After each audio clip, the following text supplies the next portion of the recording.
Bonjour les amis, bienvenue à 3ABN École du Sabbat. Nous sommes très heureux que vous vous soyez joints à nous. Nous étudions le trimestriel pour le deuxième trimestre de l'année 2025.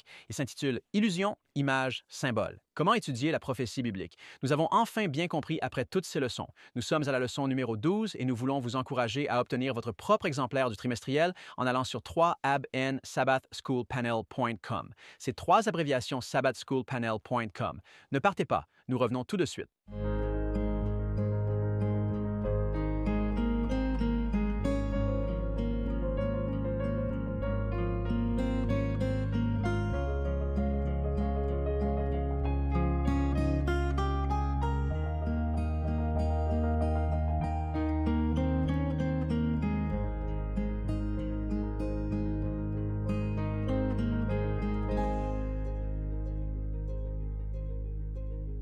Bonjour les amis et bienvenue à la leçon numéro 12. Elle s'intitule Les précurseurs. Mon nom est James Rafferty. Nous sommes heureux que vous nous ayez rejoints et nous sommes ravis que vous suiviez le panel de l'école du sabbat de 3ABN. Si vous avez été béni par ce que vous avez appris ici, nous voulons vous rappeler que vous pouvez obtenir tous nos notes en vous rendant sur 3abnsabbathschoolpanel.com car nous avons beaucoup plus de notes que ce que nous pouvons couvrir dans les petites 10 minutes qui ont été allouées. Nous voulons également vous rappeler que nous apprécions vraiment vos prières et votre soutien financier pour ce ministère car cela nous permet de porter cet évangile dans le monde entier. Maintenant, avant de commencer, j'aimerais présenter notre panel, car nous avons une leçon bien remplie aujourd'hui. Nous allons couvrir des portions incroyables de la prophétie biblique. À ma gauche immédiate se trouve ma sœur en Christ, Shelley Quinn. C'est une telle joie d'être ici. J'ai la leçon de lundi, qui est « Adorer l'image ». Adorer l'image. Et nous allons passer à la leçon de mardi avec ma sœur en Christ, Jill Marconi. Merci beaucoup, Pasteur James. Mardi, nous examinons à nouveau l'adoration de l'image, et c'est Daniel 3 et l'Apocalypse 13. Apocalypse 13. C'est à votre gauche immédiate, Pasteur John Denzi. C'est une bénédiction d'être ici. Merci. J'ai mercredi. Cela s'appelle persécution de l'Église primitive. D'accord. Et puis, nous concluons avec un véritable enseignant en Israël, mon ami et frère, Daniel Perrin. C'est exact. Et la leçon de jeudi est une bonne étude, la marque de la bête. La marque de la bête. Voilà, nous avons une session incroyable et bien remplie sur les prophéties bibliques. En regardant le chapitre 2 de Daniel, passant de l'image à la bête, et cela, comme cela se rapporte à Daniel chapitre 3, puis à l'Apocalypse chapitre 13, la persécution du peuple de Dieu, et enfin la marque de la bête. Cela va vraiment compléter tout ce que nous avons étudié ces dernières semaines. Encore une fois, nous sommes ravis que vous vous soyez joints à nous. Avant de commencer, prions ensemble. Pasteur John Denze, voudriez-vous prier pour nous? Oui, allons-y. Notre Père céleste aimant, nous voulons te remercier pour ces Écritures qui nous aident à comprendre ce qui a été et ce qui est à venir. Nous te remercions, Seigneur, de nous aimer tellement que tu nous as donné ces prophéties, ces Écritures, pour nous aider, non seulement savoir ce qui vient, mais savoir que nous pouvons compter sur toi pour traverser ces moments difficiles. Nous prions pour la bénédiction de ton Saint-Esprit, que, tandis que nous partageons, tu parles à travers nous. Et aussi, nous prions pour ta bénédiction sur tous ceux qui écoutent. Nous te demandons ces choses au nom saint et béni de Jésus. Amen. Amen. Amen. Je suis vraiment enthousiaste à propos de cette leçon particulière car elle couvre beaucoup de parties des livres de Daniel et de l'Apocalypse sur lesquels j'aime vraiment comprendre ou me concentrer, m'attarder. Notre texte de mémoire est dans deuxième lettre à Timothée chapitre 1 verset 7 et c'est un texte de mémoire très approprié, probablement sans rapport avec aucun des autres versets que nous partageons. Et pourtant, c'est la fondation de tous les autres versets que nous allons examiner et de tous les autres chapitres que nous allons être en train d'étudier. Deuxième épître à Timothée chapitre 2 ou un verset 7 dit « Car Dieu ne nous a pas donné un esprit de crainte, mais de puissance et d'amour et d'un esprit saint. » Et vous savez, il y a un vieux dicton qui circule ici depuis quelques semaines et c'est « La prophétie n'est pas donnée pour nous effrayer, mais pour nous préparer. » N'est-ce pas? La raison pour laquelle Dieu nous donne la prophétie est pour nous aider à nous préparer à ce qui nous attend. Et j'aime utiliser cette illustration. Ma famille et moi, nous jouions ce jeu chez nous où nous nous cachions au coin d'une pièce et 100 personnes ne s'y attendaient.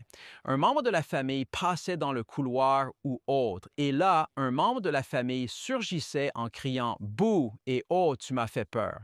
Et un jour, je rentrais pour déjeuner et en passant du garage à la buanderie, il y avait une ouverture là vers la cuisine. Et je pouvais voir toutes les assiettes sur le comptoir et je pouvais sentir l'odeur de la nourriture qui cuisait, mais c'était étrangement calme. Et j'ai pensé, quelque chose se passe ici. Alors, j'ai fait semblant de marcher, prétendant bouger, mais en ne faisant que les bruits. Et de la buanderie ont sauté ma femme, mon fils et ma fille. Bouh, ont-ils dit. Et je suis resté là, aussi cool qu'un concombre, et j'ai dit bouh à vous aussi. Et ils ont dit oh, on ne t'a pas fait peur. Et j'ai dit non, je savais que quelque chose se passait. Je savais que quelque chose se passait. Et c'est exactement pour ça que la prophétie existe. Dieu nous a prévenus afin que nous puissions savoir ce qui vient et avoir plus de foi, de confiance et de croyance en Jésus-Christ. Vous pouvez lire cela dans Jean 13, 19 et Jean 14, 29. Nous allons nous concentrer pour la leçon d'aujourd'hui sur Daniel 2. Maintenant, les versets 31 à 45 sont ce que nous avons dans le recueil de leçons. Et ils racontent essentiellement l'histoire de cette grande image ou rêve que Nebuchadnezzar a vu de ces 4 métaux différents, or, argent, cuivre et fer, puis des pieds avec de l'argile et du fer. Et puis un grand pierre qui est faite sans main et descend et frappe cette image au pied et écrase l'image, la réduit en poussière. Le tout s'évapore, pour ainsi dire, et cette pierre taillée sans main devient une grande montagne et remplit toute la terre. Maintenant, cette image que Nebuchadnezzar a vue et que Daniel interprète représente en fait une révélation de l'histoire de la terre, en commençant par Babylone, puis passant à Médo-Perse, puis à la Grèce, ensuite à Rome païenne, et finalement les orteils et l'argile pétrifiée mélangés au fer. Les 10 nations de l'Europe et une petite corne qui sort, nous voyons dans Daniel chapitre 7 qui établit la papauté et enfin la seconde venue de Jésus-Christ. Et toute cette histoire s'est déroulée parfaitement. Depuis que Daniel a interprété cette vision donnée à Nebuchadnezzar, nous avons vu chaque nation avoir sa place dans l'histoire. Et non seulement cela, mais nous avons aussi vu qu'aucune autre nation n'est apparue sur la scène, même pas l'Union européenne.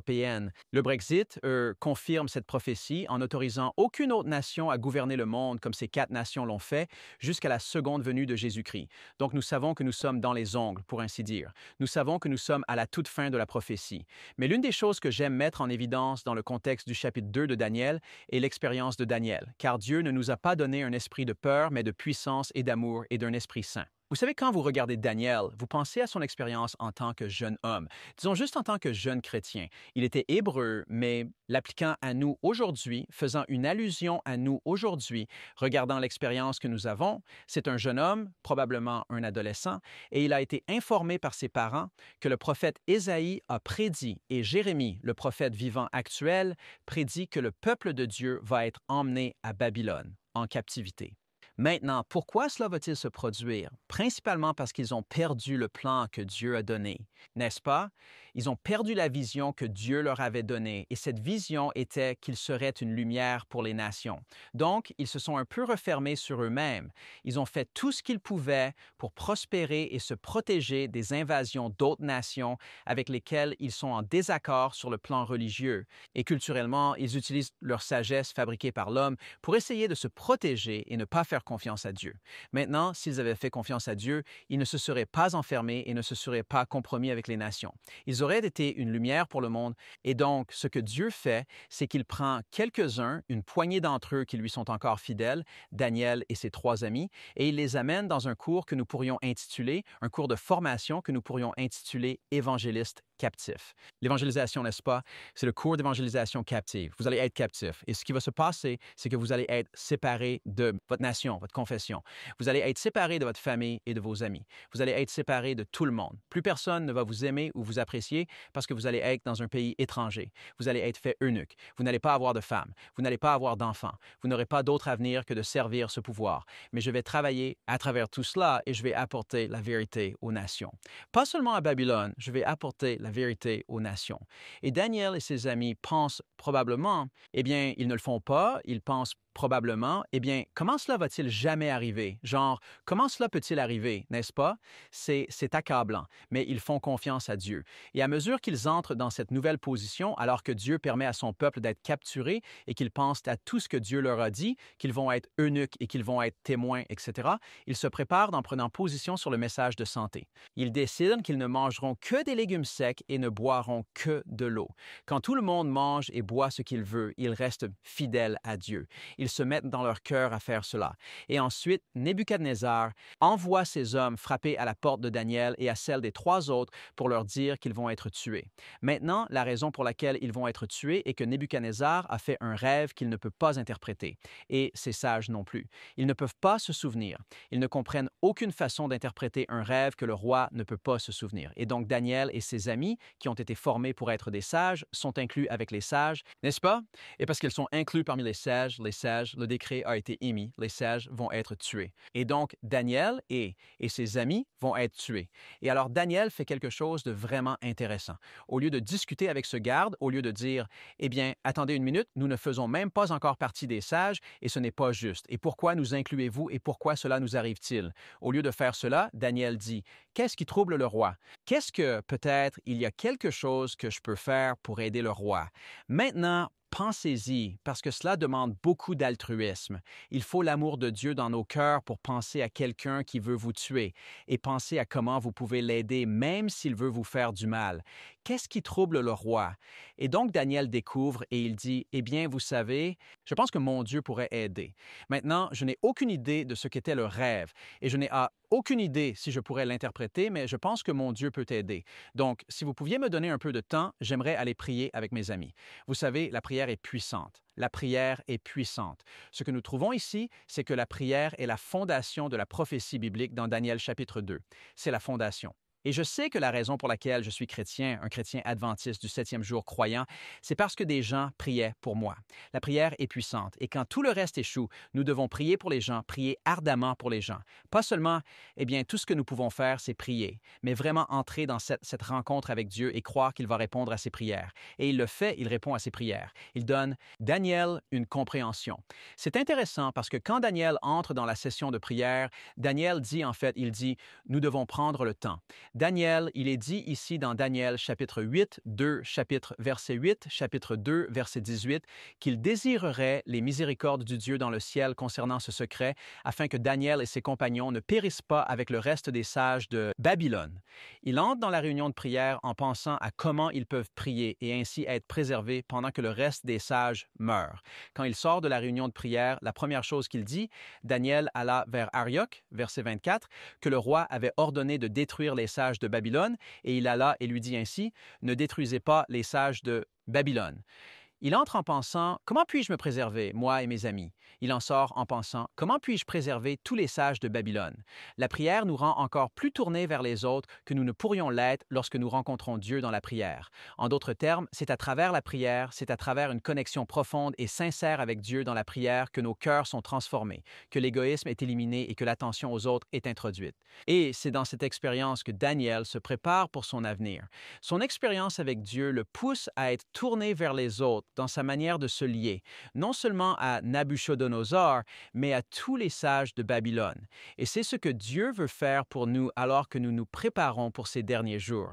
Il veut que nous soyons des évangélistes, même des évangélistes captifs, pensant à ceux qui nous ont peut-être même amenés captifs, pensant à leurs problèmes et à leurs préoccupations, pensant à ceux qui sont sous ce décret de mort, qui sont destinés à la seconde mort, disons, et sont perdus sans Christ dans ce monde. Peu importe comment il nous traite, nous devons penser à nous concentrer sur prier pour, intercéder pour et savoir que Dieu va renverser et apporter la vérité à tout le monde. Et c'est exactement ce que fait Dieu. Dieu n'a pas besoin de millions de personnes, de milliers de personnes, de centaines de personnes. Dieu a utilisé 4 personnes. Dans le livre de Daniel, chapitre 2, Dieu a utilisé 4 des gens pour éclairer le monde entier. Et quand Nebuchadnezzar finit par comprendre, il reconnaît cette vérité et il fait un décret qui va à toutes les nations. Et c'est ce que nous voulons.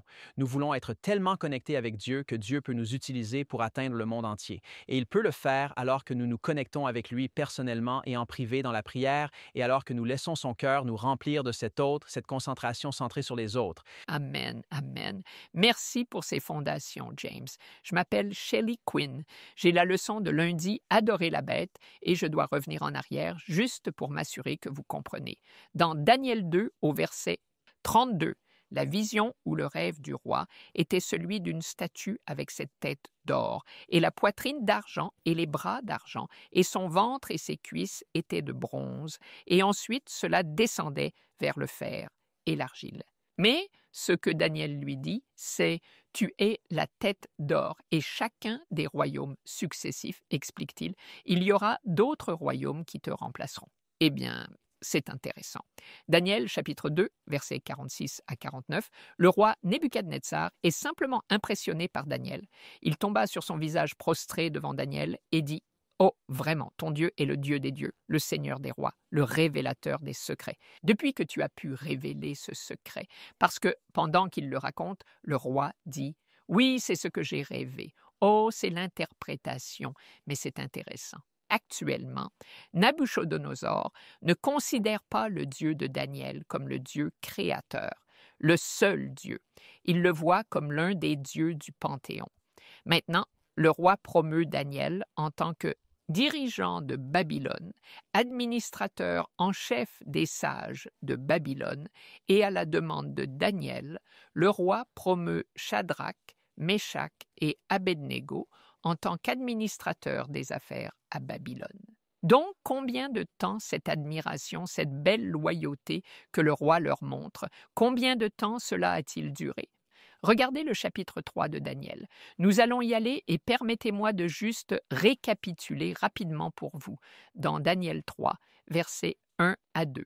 En totale défiance du miracle de Dieu, de son interprétation miraculeusement fournie d'un rêve dont il ne se souvenait même pas, Nabuchodonosor sort et fait une statue en or pur. Il l'érige dans la plaine de Doura. Vous savez ce qu'il dit? « Je suis la tête d'or. Mon royaume ne tombera jamais. Je serai toujours au sommet. » Il convoque tous les officiels du royaume pour une dédicace, envoie un décret stipulant qu'aussitôt que la musique joue, toutes les personnes doivent se prosterner et vénérer cette image. Verset 6, il dit « Quiconque ne tombera pas en adoration sera immédiatement jeté au milieu d'une fournaise ardente. » Que se passe-t-il? La musique joue, tous tombent. Tous, sauf les 3 Hébreux, Shadrach, Meshach et Abednego. Maintenant, il y avait des gens dans le royaume, certains des sages, qui étaient jaloux de ces 3 dignes Hébreux, et ils ne pouvaient tout simplement pas attendre pour être des rapporteurs. Ils coururent vers le roi pour dire « Eh, n'as-tu pas envoyé ce décret ?» Et ces Chaldéens soulignent la désobéissance de Shadrach, Meshach et Abednego. Évidemment, Daniel n'était pas là. Il n'est jamais mentionné dans cela. Donc, dans Daniel chapitre 3, versets 13 à 15, l'homme, le roi, est furieux. Il est dans une colère et il ordonne qu'ils viennent devant lui. Il demande si l'accusation est vraie et c'est un peu comme « D'accord, je vais vous donner une chance de plus ». Il les défie. Prosternez-vous et adorez cette image, cette idole, et il leur met la pression pour renier leur Dieu. Mais il dit « Si vous ne l'adorez pas, vous serez jetés immédiatement au milieu du feu ardent. Et qui est le Dieu qui vous délivrera de mes mains ?» La leçon cite « Cela sert de rappel puissant que notre désir humain d'autodétermination peut rapidement nous aveugler à la vérité sur la manière dont le grand conflit se déroulera inévitablement. » D'une certaine manière, Nabuchodonosor ressemble à Lucifer. Il était ambitieux, imbu de lui-même et assez orgueilleux pour se rebeller ouvertement contre l'autorité de Dieu. Toutefois, il y a des différences. Nabuchodonosor en vint finalement à croire au vrai Dieu et il est fort probable que nous le rencontrerons dans le royaume qu'il a initialement combattu si durement au point de défier Dieu. Fin de citation. Donc Daniel, chapitre 3, versets 16 à 18. Lisons cela. Shadrach, Meshach et Abednego répondirent au roi « Ô Nebuchadnezzar, nous n'avons pas besoin de te répondre sur ce point. Si c'est le cas, si tu vas nous jeter dans le feu parce que nous ne nous prosternerons pas, notre Dieu que nous servons est capable de nous délivrer de la fournaise ardente. Et il nous délivrera de ta main, ô roi. Mais sinon, que faire? D'accord. Nous savons qu'il est capable. Tout est possible avec Dieu, mais même s'il ne nous délivre pas, sachez, ô roi, que nous ne servons pas vos dieux et que nous n'adorerons pas l'image d'or que vous avez érigée. Permettez-moi de vous demander, combien de prétextes, d'excuses auraient-ils pu trouver pour sauver leur vie? Ils auraient pu dire, eh bien, nous pouvons le faire juste cette fois. Nous allons juste nous agenouiller. Nous n'avons pas vraiment besoin de vénérer dans nos cœurs. Ça peut juste avoir l'air que nous le faisons. Nous sommes dans un pays étranger. Nous devons suivre les coutumes du pays étranger. Oh, nous devons maintenir notre position parce que vous savez, sinon, comment allons-nous aider notre peuple qui est en exil? Je suis simplement émerveillé par leur courage. Maintenant, la citation de la leçon, pensez à la facilité avec laquelle ces 3 hommes auraient pu rationaliser pour échapper à cette situation dangereuse.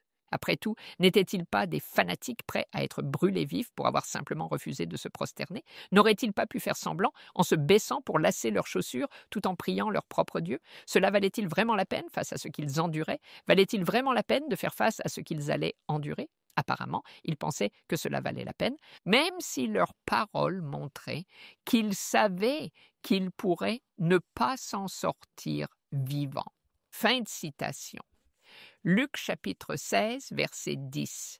Jésus a dit, « Celui qui est fidèle en beaucoup sera fidèle en peu. Celui qui est injuste en peu sera injuste en beaucoup. » S'ils avaient cédé à la pression du roi, ils auraient enfreint l'un des 10 commandements de Dieu, Exode 23. « Tu n'auras pas d'autre Dieu devant moi. » Il est si facile de rationaliser notre désobéissance à un commandement de Dieu.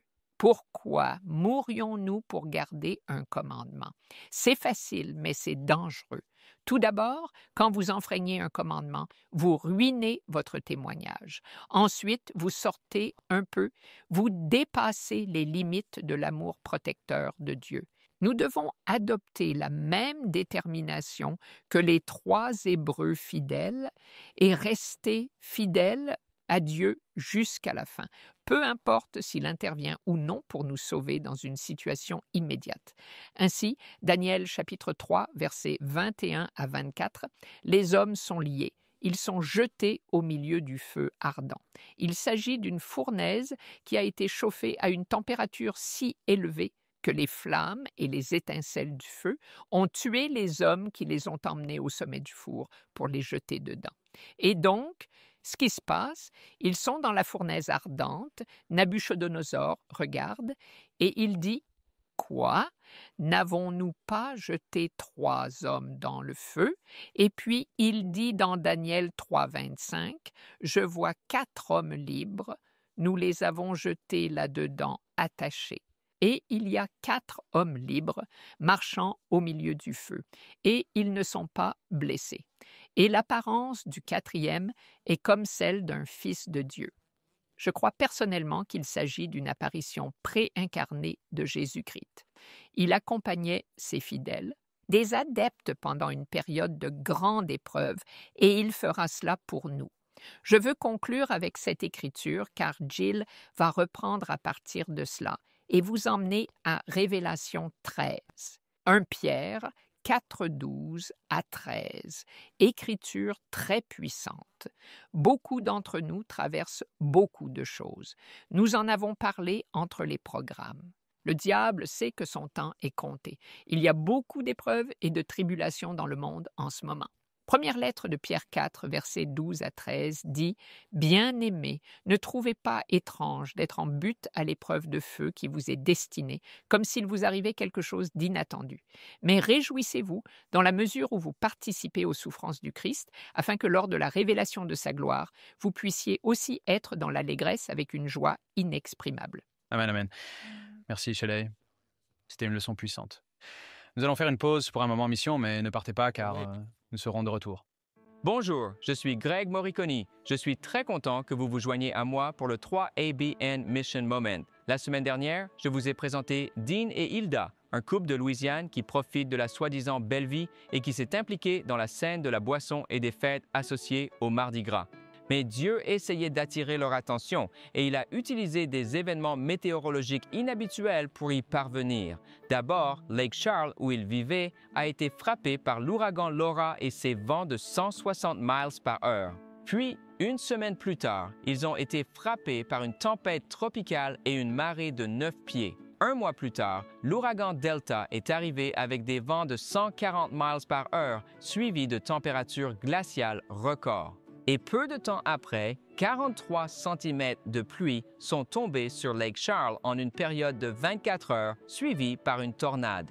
Néanmoins, cela a attiré l'attention de Dean. Il a commencé à lire davantage la Bible et est tombé sur le chapitre 1 des Proverbes, verset 7, qui dit « La crainte de l'Éternel est le commencement de la science, mais les insensés méprisent la sagesse et l'instruction. » Intrigué, il a cherché la peur du Seigneur dans un moteur de recherche Google. Cela l'a conduit à Pasteur Doug Batchelor et Amazing Facts et cela l'a bientôt mené à 3ABN. « Tu dois voir ça », dit-il en appelant Hilda. « Je pense que j'ai trouvé le chaînon manquant. Je vous en dirai plus la semaine prochaine dans le 3ABN Mission Moment. » Content de te revoir. Nous allons continuer notre étude avec la leçon de mardi. Merci beaucoup, Pasteur James et Shelley. Quelle leçon incroyable. J'adore cela. Alors que nous examinons les événements de la fin des temps et que nous voyons qui est notre Dieu et comment il va nous délivrer. Je suis Jill Morricone. Mardi, nous examinons de nouveau l'adoration de l'image. Nous reprenons là où Shelley s'est arrêté avec cette belle explication du chapitre 3 de Daniel, l'image en or, et comment les 3 Hébreux ont refusé de se prosterner et adorer là. Et nous allons faire un parallèle avec le chapitre de l'Apocalypse 13. Maintenant, si vous suivez 3SBN, vous sauriez que c'est quelque chose sur lequel le pasteur James devrait enseigner ou un pasteur Johnny ou l'un des autres frères. Mais je vais vous donner l'esprit simple de Jill et ma compréhension de ce parallèle.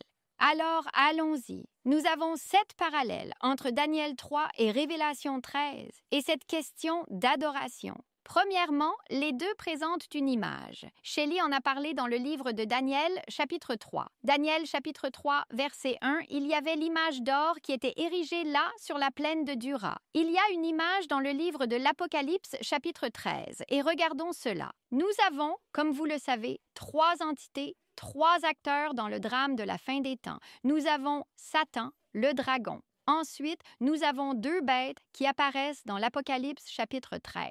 Les 10 premiers versets de l'Apocalypse 13 parlent tous de la bête qui surgit de la mer. C'est la papauté, le système de l'Église romaine. Puis nous avons dans l'Apocalypse 13, 11, 18, la bête terrestre ou la bête qui surgit de la terre avec des cornes. Cette bête apparaît comme un agneau et elle parlera comme un dragon, nul autre que les États-Unis d'Amérique en prophétie. Maintenant, nous voyons l'image au verset 14. Nous sommes dans Apocalypse 13, 14. Il, c'est l'Amérique, trompe ceux qui habitent sur la terre par ces signes qu'il a été permis de faire en présence de la bête, disant à ceux qui habitent sur la terre de faire une image à la bête qui a été blessée par l'épée et a survécu. Blessé par l'épée et a survécu. Donc ici, nous voyons une image, un nouveau protagoniste émergent, pour ainsi dire, dans le drame. Nous discuterons de ce qu'est l'image dans un instant, mais elle fonctionne comme un persécuteur. Persécuteur est un objet de culte, tout comme la papauté l'a fait auparavant. Regardons la deuxième comparaison. La première, les deux présentent une image. La seconde, les deux impliquent l'adoration. Daniel 3. On leur a dit de se prosterner et d'adorer. L'État, le gouvernement babylonien a imposé, pour ainsi dire, le culte de la religion ou l'adoration d'un dieu, cette image. Dans l'Apocalypse 13, nous voyons la même chose se produire. Regardons le verset 12. Il, la bête de la terre, exerce toute l'autorité de la première bête en sa présence et fait en sorte que la terre et ses habitants adorent la première bête dont la blessure mortelle a été guérie. Cela signifie donc que l'Amérique protestante, que nous voyons comme le pays de la liberté, va imposer l'adoration de la papauté. Descendons au verset 15.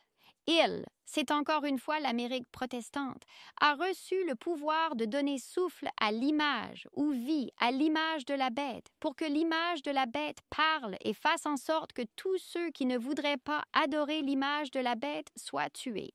Donc, une image de la première bête serait une organisation fonctionnant selon les mêmes principes que l'organisation de la première bête. Souvenez-vous des 1260 ans de suprématie papale. Que s'est-il passé durant cette période? Il y avait une union de l'Église et de l'État.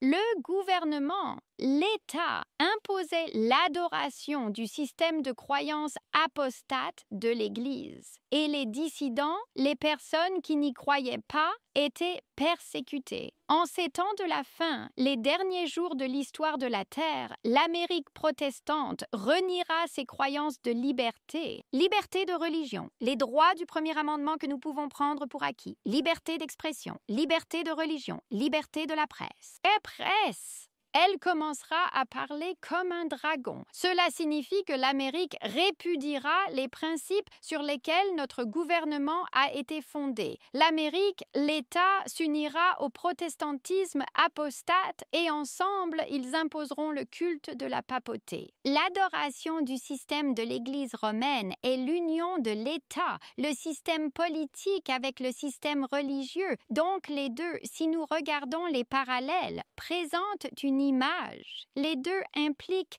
l'adoration. Troisièmement, les deux commencent par la persuasion puis passent à la coercition et à la force. Nous voyons dans Daniel 3, c'était d'abord de la musique, séduisante, juste de la musique, puis cela vous amène à vous prosterner et à adorer. Et si la musique n'était pas efficace, alors il y avait la menace de mort. Dans l'Apocalypse 13, ça commence par quoi? Des signes et des miracles. Nous voyons cela dans l'Apocalypse 13, 13. Il accomplit de grands signes. C'est un peu comme la musique de Daniel 3, pour qu'il fasse même descendre le feu du ciel sur la terre à la vue des hommes. Donc, ça commence par cela, mais ensuite, cela mène à la coercition et à la force. Quatrième point, les deux impliquent la menace de mort. Les 3 Hébreux étaient menacés de mort dans la fournaise ardente s'ils ne se prosternaient pas.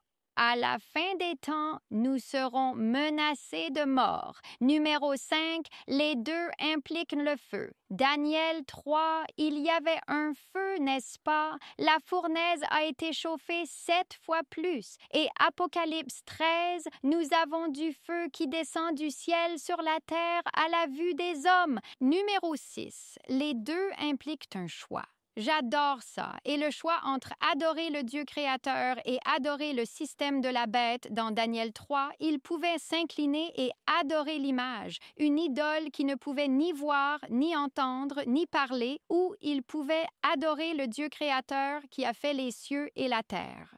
Je me souviens, en ces temps de la fin, de l'Apocalypse 14. C'est le message du premier ange. Nous sommes appelés à adorer le Dieu créateur. Apocalypse 14, verset 7, disant d'une voix forte, « Craignez Dieu et donnez-lui gloire, car l'heure de son jugement est venue, et adorez celui qui a fait le ciel et la terre, la mer et les sources d'eau. » Nous sommes appelés à adorer notre Dieu créateur. Enfin, numéro 7. Les deux impliquent une décision et une position. Je veux relire ce que Shelley a lu dans Daniel 3. Ces versets, je pense, sont très puissants. Daniel 3, versets 16 et 17. Shadrach, Meshach et Abednego, ils ont répondu et dit au roi, « Ô Nebuchadnezzar, nous n'avons pas besoin de te répondre sur ce point. Si c'est le cas, notre Dieu que nous servons est capable de nous délivrer de la fournaise ardente et il nous délivrera de ta main, ô roi. » C'est la foi. Notre Dieu est omnipotent. Notre Dieu peut tout faire. Notre Dieu peut clairement nous délivrer. Mais le verset 18, pour moi, est le plus puissant. Ces 3 mots, pour moi, sont parmi les plus puissants de toute la Bible. Mais si ce n'est pas le cas, si Dieu ne choisit pas de nous délivrer, si nous ne sommes pas retirés de cette affliction que nous allons traverser, sachez, ô roi, que nous ne servons pas vos dieux et que nous n'adorerons pas l'image d'or que vous avez érigée. Qu'est-ce que c'est? C'est ça la foi. Même s'ils ne sont pas délivrés, ils se tiendraient toujours pour Jésus. Avant de passer à l'Apocalypse, je veux juste regarder Hébreux. Hébreux 11, vous savez, ce grand chapitre de la foi.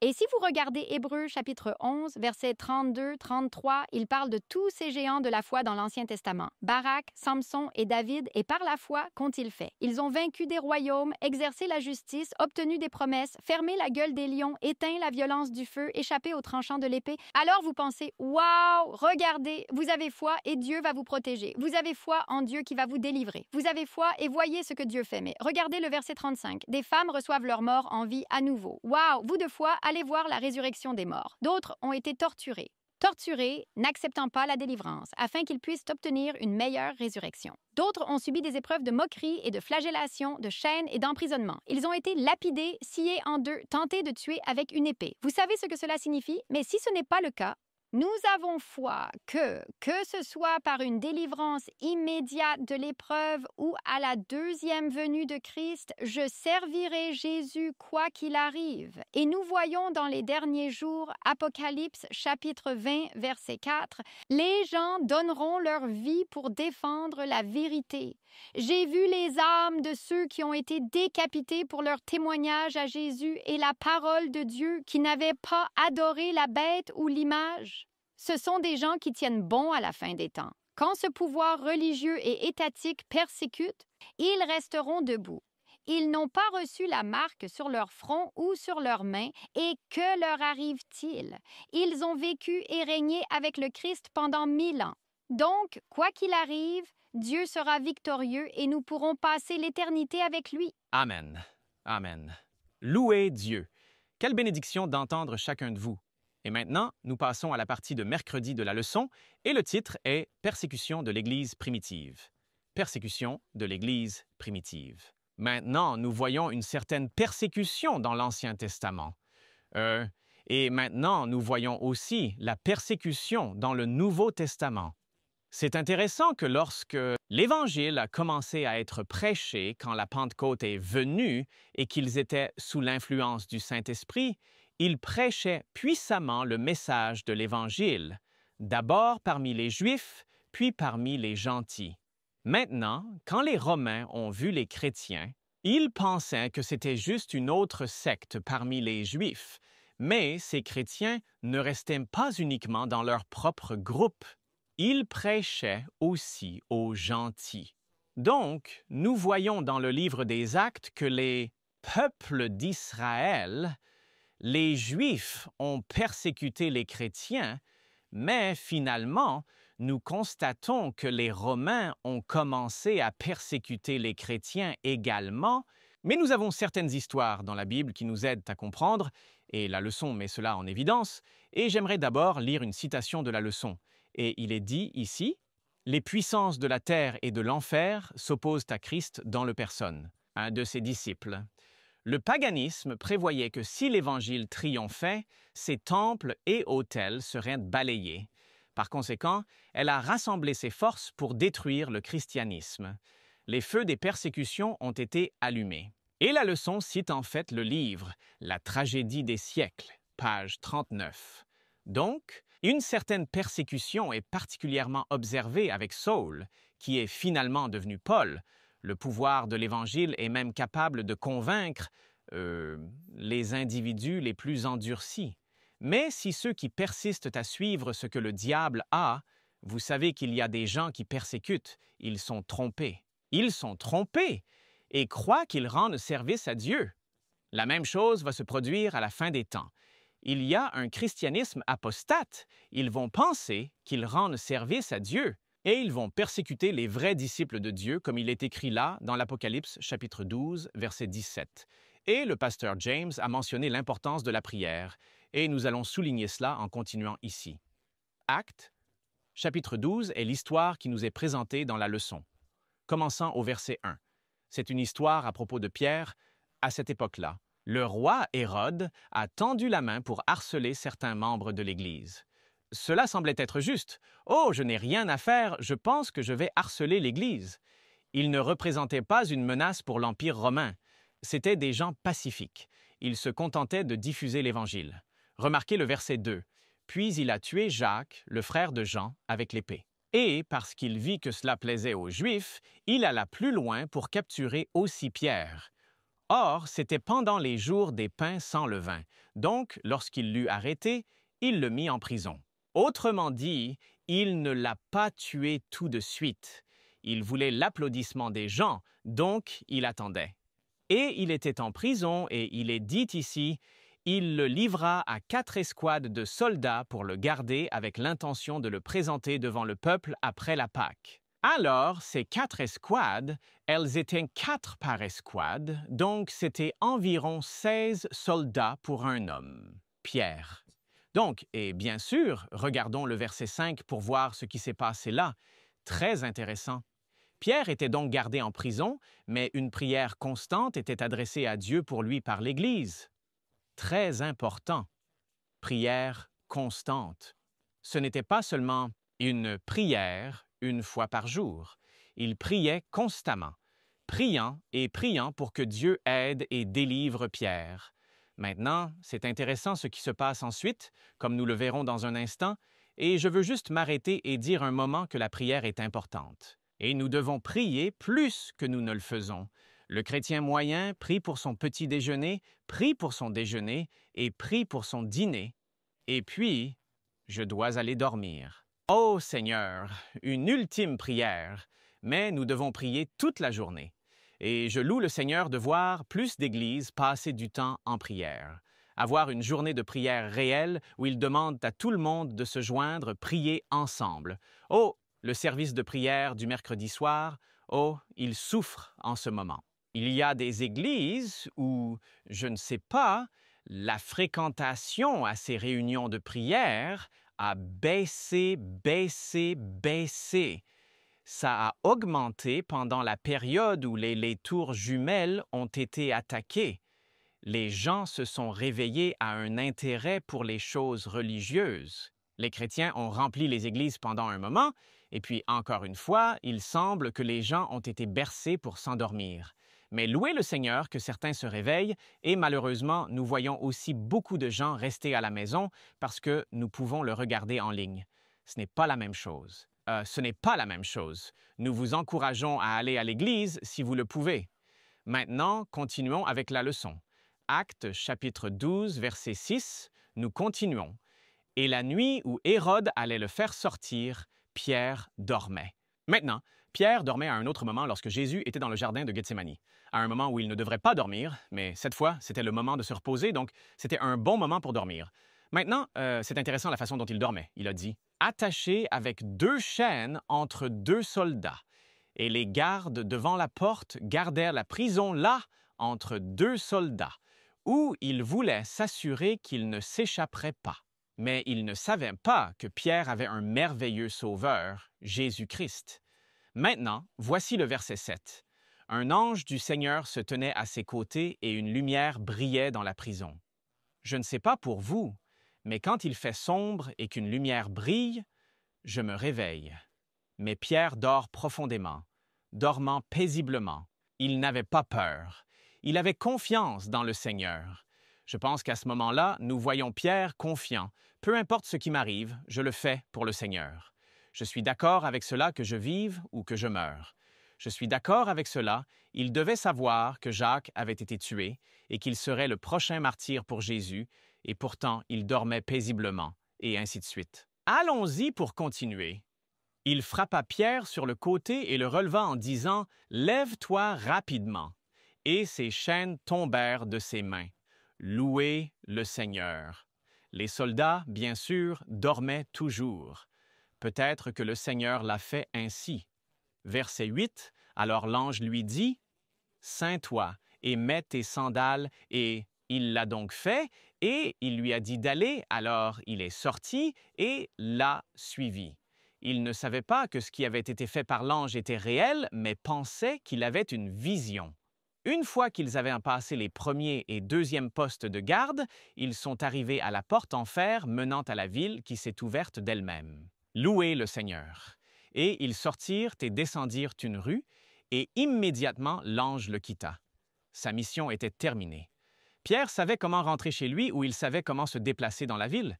Verset 11, quand Pierre revint à lui, il dit « Maintenant je sais avec certitude que le Seigneur a envoyé son ange et m'a délivré de la main d'Hérode. » de toutes les attentes du peuple juif. Qu'attendaient les Juifs? Oh, Pierre va être tué.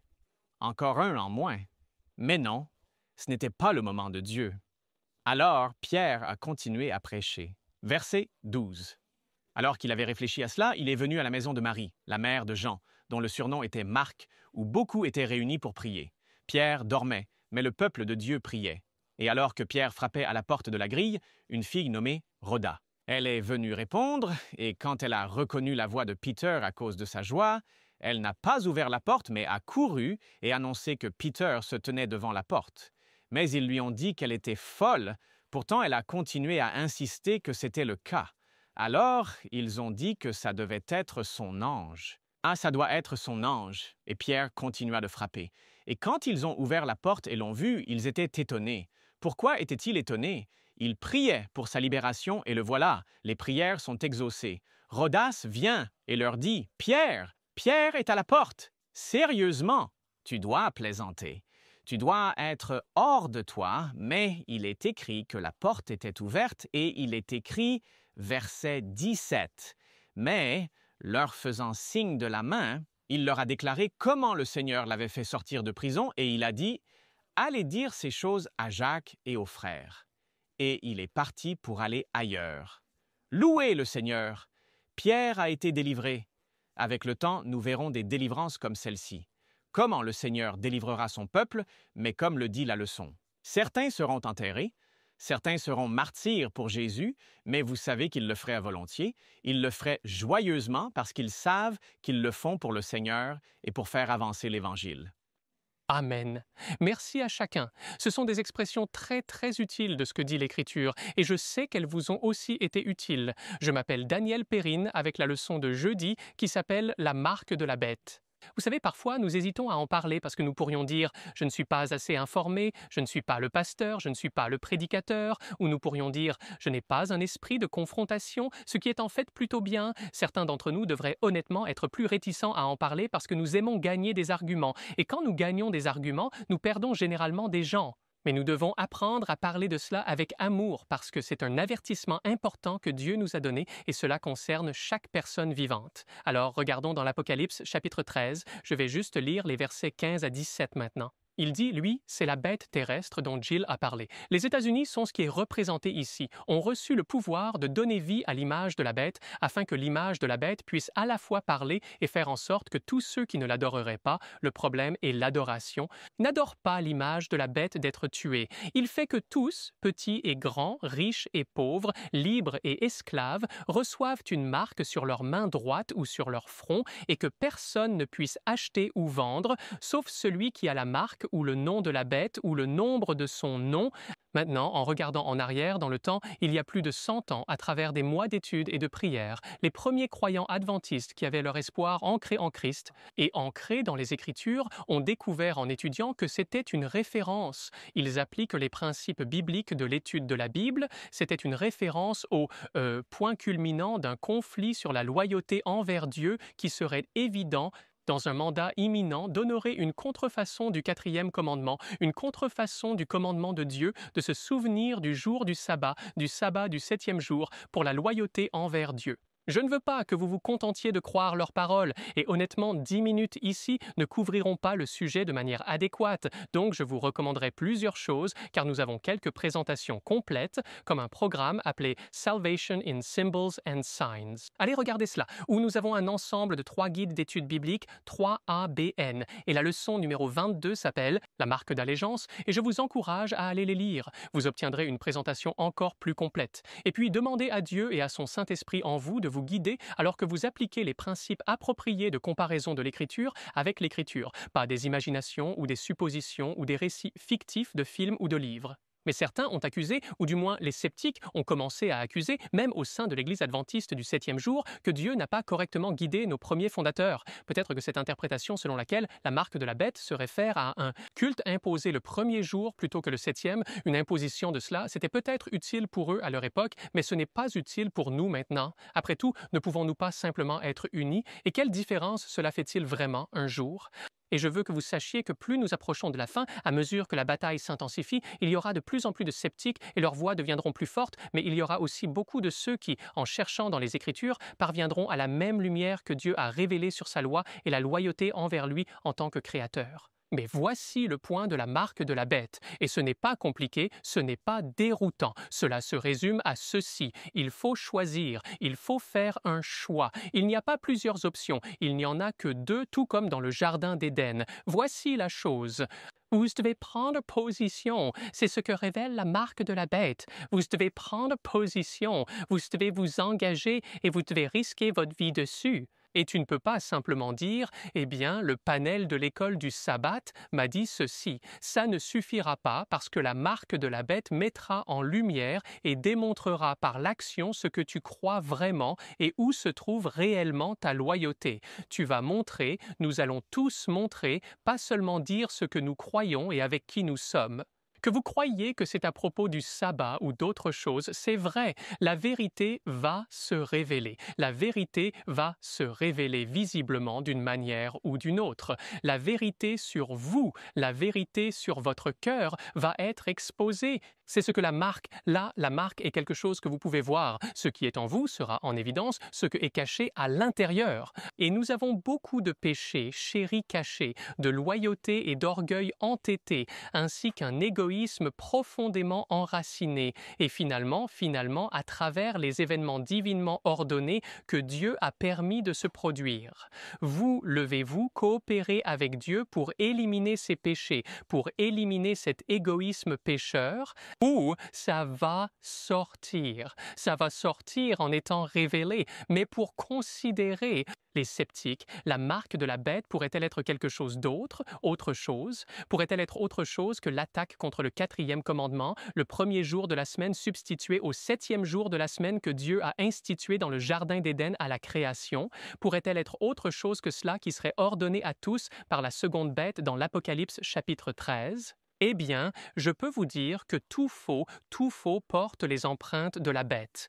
D'accord? Il a sa signature dessus. Mais la marque imposée de la bête, la marque dans l'Apocalypse 13, doit faire plusieurs choses. Premièrement, cela doit être une loi, doit être quelque chose qu'un pouvoir gouvernemental impose et qui peut pénaliser les gens pour l'avoir enfreinte, et cette loi doit être en opposition à la loi de Dieu. D'accord? Donc, nous réduisons considérablement les possibilités ici. Cela doit être quelque chose que la première bête de l'Apocalypse, chapitre 13, la papauté, soutient et veut mettre en œuvre. Et en regardant historiquement, nous pouvons voir certaines de ces choses. D'accord? Pour être appliqué, il doit être exécutable par un gouvernement séculier, en commençant spécifiquement par les États-Unis d'Amérique, la deuxième bête de l'Apocalypse 13. Quelque chose que vous pouvez imposer, et pour être exécutoire, il doit être quelque chose visible, quelque chose qui démontre la loyauté. Donc ce n'est pas juste un crime de pensée, ce ne sera pas le 10e commandement, tu ne convoiteras pas, et ce ne sera pas le gouvernement disant « vous devez tous sortir et voler, vous devez tous sortir et commettre l'adultère, vous devez tous déshonorer vos parents ».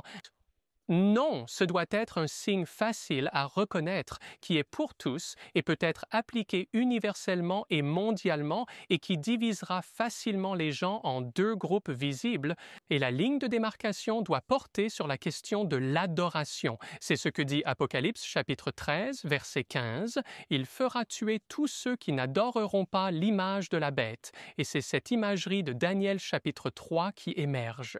Dans la loi de Dieu, seul le sabbat, seul le 4e commandement correspond à ces critères, car il n'y a pas de raison pragmatique, pas de raison égoïste pour honorer le 7e jour de la semaine, le jour qui a 24 heures comme n'importe quel autre. Il n'y a pas de raison sauf la loyauté envers Dieu en tant que notre Créateur, La loi de Dieu est son autorité, et celle-ci, de toutes ces lois dans le monde chrétien mondial, est la seule qui est sous attaque. D'accord? Les chrétiens sont d'accord sur les 9 autres, mais celui-ci a été déformé, d'accord? Il est toujours là, mais simplement déformé, d'accord? Et c'est comme ça que Satan agit. Donc, Shelley a posé la question plus tôt, pourquoi mourrions-nous? Vous pourriez poser cette question, est-ce que quelqu'un tuerait vraiment? Est-ce que quelqu'un tuerait vraiment pour un jour? Si nous avons tiré une leçon des leçons de l'histoire jusqu'à présent, c'est que les gens tueront pour n'importe quoi, vraiment. Nous regardons autour de nous le monde tel qu'il est aujourd'hui avec nos yeux charnels et nous pourrions dire que c'est impossible pour le monde entier d'être retourné contre une minorité et être prêt à les tuer. Et pourtant, si nous étudions les livres d'histoire, nous reconnaîtrons que divers scénarios se sont déjà joués dans des nations et des continents et dans le cœur des hommes à petite échelle de nombreuses fois dans le passé. Et nous échouons également à reconnaître que cela signifie qu'il y a des anges en ce moment et la présence retenue du Saint-Esprit qui retient les vents de conflit, retenant non seulement les vents physiques de conflit, comme vous le savez, les bouleversements dans le monde, mais aussi dans les cœurs des gens, parce que les gens ressentent encore le pouvoir restrictif du Saint-Esprit qui retient la pleine expression du mal. Mais viendra un jour où le Saint-Esprit sera soit pleinement reçu ou complètement rejeté, et sans rien pour entraver les désirs mauvais du cœur et motivés par Satan, beaucoup feront exactement ce que le mal non retenu fait dans le cœur humain. Satan était un meurtrier dès le début et honnêtement, beaucoup d'entre nous s'entretuent déjà avec nos mots. Ainsi, libérés de toute contrainte, les mots qui illustrent le cœur donneront pleinement expression aux actions, un désir volontaire de tuer. Tu ne vas pas choisir, je ne vais pas choisir la marque de la bête ou le sceau de Dieu par hasard à un certain moment dans le futur. Ce sera l'aboutissement des décisions de ma vie déjà prises. Résister au Saint-Esprit dans de petites affaires fait de moi quelqu'un qui résistera au Saint-Esprit. Violer ma conscience me marque comme quelqu'un qui violera ma conscience. Rejeter la lumière que Dieu m'a donnée à étudier me marque comme quelqu'un qui déteste la lumière. À l'inverse, soumettre votre volonté à Dieu dans de petites décisions, même le message de santé que le pasteur James a mentionné, nous scelle comme quelqu'un prêt à soumettre complètement sa volonté à Dieu, de sorte que lorsque nous sommes finalement confrontés à une décision de vie ou de mort, nous ne prenons pas alors la décision. Alors, la décision est révélée, si nous sommes scellés ou si nous sommes marqués. Nous répondrons à Dieu. Dieu sera répondu par nous, chacun de nous. Et l'avertissement de la marque de la bête est une invitation de Dieu à travers la prophétie à soumettre notre volonté à Dieu et à lui donner notre loyauté aujourd'hui. Amen. Amen. Celui qui est fidèle dans les petites choses est aussi fidèle dans les grandes. Nous avons quelques minutes pour résumer nos pensées. Je pensais juste pendant le Moyen Âge, vers la fin du Moyen Âge, quand la Réforme protestante disait « Non, nous ne sommes pas d'accord avec l'Église catholique ». Un des réformateurs, Jean Hus, refusa de se rétracter sa déclaration pour Dieu et il a simplement dit « Dieu, aide-moi, je ne peux pas ». Il était dans sa cellule la nuit avant d'être brûlé sur le bûcher et il avait peur et il avait une bougie et il a essayé de mettre sa main au-dessus de la flamme et il a continué, retirant sa main brusquement et il pensait « Comment vais-je être brûlé vif ?» Le lendemain, il a été rapporté que, alors qu'il brûlait, il chantait. Et je crois que Dieu nous accorde la grâce nécessaire chaque jour, quoi qu'il arrive. Tu ne pourrais pas chanter si tu souffrais. Louez Dieu. Amen. Cela me rappelle Hébreux 11. Nous en avons parlé un peu et nous pensons souvent, eh bien, c'est la foi si c'est exaucé et ce n'est pas la foi si ce n'est pas exaucé. Mais la vérité est que la foi fait confiance à Dieu indépendamment des conséquences. Amen, amen. Vous pouvez entendre ces histoires de persécution et de personnes mourant pour Jésus et vous pourriez dire « Je ne peux pas supporter ça, ce n'est pas pour moi ». Jésus est l'auteur et le consommateur de notre foi. Concentrez-vous sur lui, concentrez-vous sur l'amour que vous lui portez et il ne vous permettra pas de traverser quelque chose que vous ne pouvez pas supporter. Mais si vous êtes choisi, vous serez prêt et Jésus sera avec vous. C'est dans nos petites décisions, nos décisions quotidiennes, même aujourd'hui, que Dieu nous scelle à lui, et cela se produit lorsque nous lui soumettons notre volonté. La prière, l'étude de la Bible, demander le Saint-Esprit, tout cela fait partie de ce processus. Amen. Amen. Vous savez, Nabuchodonosor a eu une expérience intellectuelle avec la vérité dans Daniel 2. Ensuite, il a vu la vérité témoigner avec ces 3 hommes qui ont été jetés dans la fournaise ardente. Et puis, il a eu sa propre expérience avec Dieu. Ne vous contentez pas seulement de l'intellectuel. Cherchez une expérience qui peut être témoignée à travers la vie et aussi dans une relation sincère avec Dieu, qu'il soit votre source et votre force. La semaine prochaine, nous allons examiner des images de la fin, alors assurez-vous de nous rejoindre pour notre dernière étude la semaine prochaine. Concluons par une prière. Père céleste, nous voulons juste te remercier encore pour chacune de ces belles leçons dans Daniel et l'Apocalypse et les Actes, pour la façon dont tu as été avec ton peuple, Père. Sois avec nous, sois avec chacun qui regarde. Nous prions au nom de Jésus. Amen.